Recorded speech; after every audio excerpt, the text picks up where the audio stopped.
You watch them grow, and you start to think you did a good job. And then one night, you look away. Police! Stop right there! Don't resist! Do not resist!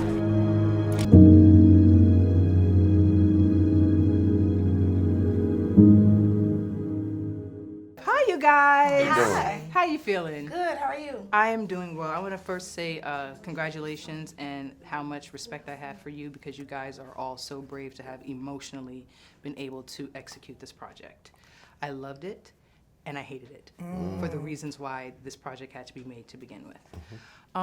Mr. Williams, Antron McCray recently did an interview in which he said he did not make peace with his father before he died. He said he admired his father, and when his father persuaded him, forced him to lie, he was let down. He called his father a coward, and he said, the last time I lied, I got 7.5 years for something I didn't do. How did you make peace with your character's choice? The way I made peace,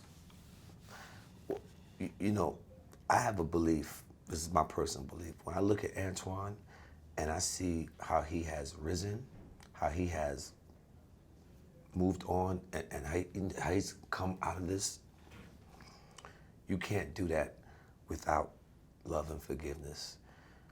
That's the language of God, love and forgiveness. And you look at him, you can see that the light is in him. You don't access the light anywhere else except through love and forgiveness.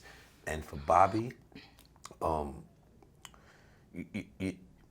when Bobby realized that he was used as a pawn to nail the coffin that his son was laying in by making him sign that statement, he limped away.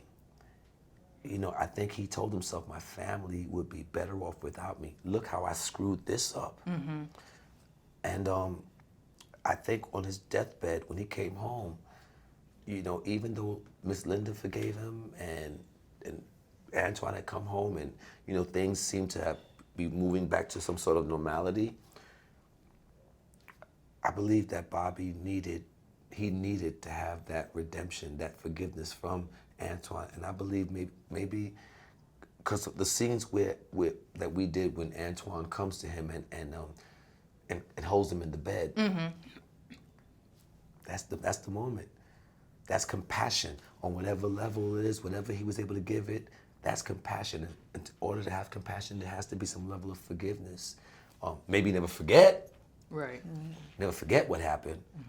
But also, too, I feel like what we're talking about is parenting, because we're only going to be a product of our own experience. Yes. Right. You know, and for a lot of people, if your child was arrested right now, if you don't know your rights and you don't know what to do, and if you're an immigrant or you just, you know what I mean, or you're uneducated, you may make the same choice. It doesn't make you a bad parent. It just means that at the moment, you're doing the best you can with the resources you have. Agreed.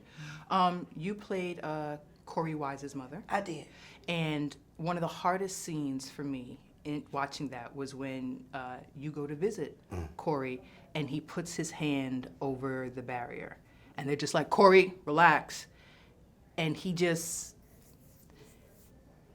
needed the affection.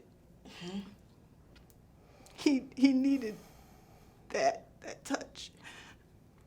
Speak a little about how affection and connection is used as a means of further imprisoning someone. What an interesting thing about that is that you take a baby. Korey was a child. And you take a child and you put him in Rikers Island. They did the same thing to Khalif. With grown men. And you suffer there. And the touch and the intimacy is unkind. So in that particular scene, we knew that what he was willing to risk to just get that, he knew he was going to get dragged off. He knew they were going to take him and break him.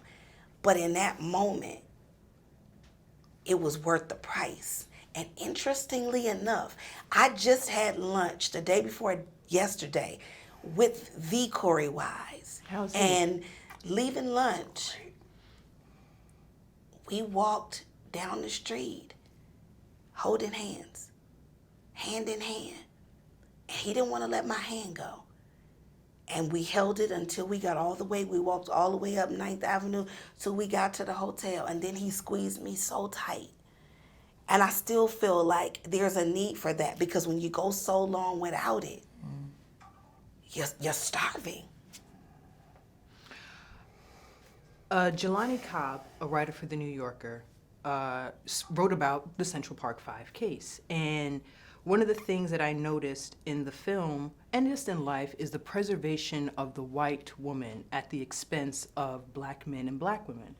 And prior to the victim's rape and attack, which happened, a black woman was raped and thrown off of a building in Brooklyn. Yes. And there was No media. no media attention. There was no call to action. Speak to me about how your character has to navigate that vacuum of her perceived innocence and your son's guilt, despite you knowing your son was innocent. Your character Well, knowing that her son was innocent. I don't assume her innocence is perceived. She's innocent. She's a victim. Something definitely happened to this woman. Correct, So correct. this was never about, for me, it was never about questioning her memory or lack of memory or her recollection of the events, because this was someone who had been traumatized, victimized, assaulted. Agreed. And I wouldn't wish that on anyone. body. And it honestly, for me, I never saw this woman as someone who was a part of the mechanism that was going to put my son away. I saw her as someone who was telling her truth, and for me, it was about me screaming to anyone who would listen about the kind of child I knew I had, and that this definitely was just not him, and he's a little boy, and you're seeing him you're first seeing him as a grown man, and then as this violent animal, and he's just none of those things. And it was more about that, and about the helplessness, feeling like you're screaming into a vacuum, feeling like we had an advocate with the lawyer that the McCrays found, but even he somehow became helpless with all the knowledge he had, and really feeling like at the end of the day, there was, in spite of everything I was doing and trying to do, there was nothing I could do. And that to me is like essentially what is at the trauma of this whole piece, is a feeling of helplessness, that the parents, and in our case, felt like no matter what we did or how hard we tried or how loudly we cried, we couldn't do anything. My last question before I go. Has your definition of innocence and guilt shifted? Niecy. And I know you joined the Innocence Project. Yes, I want you to answer that.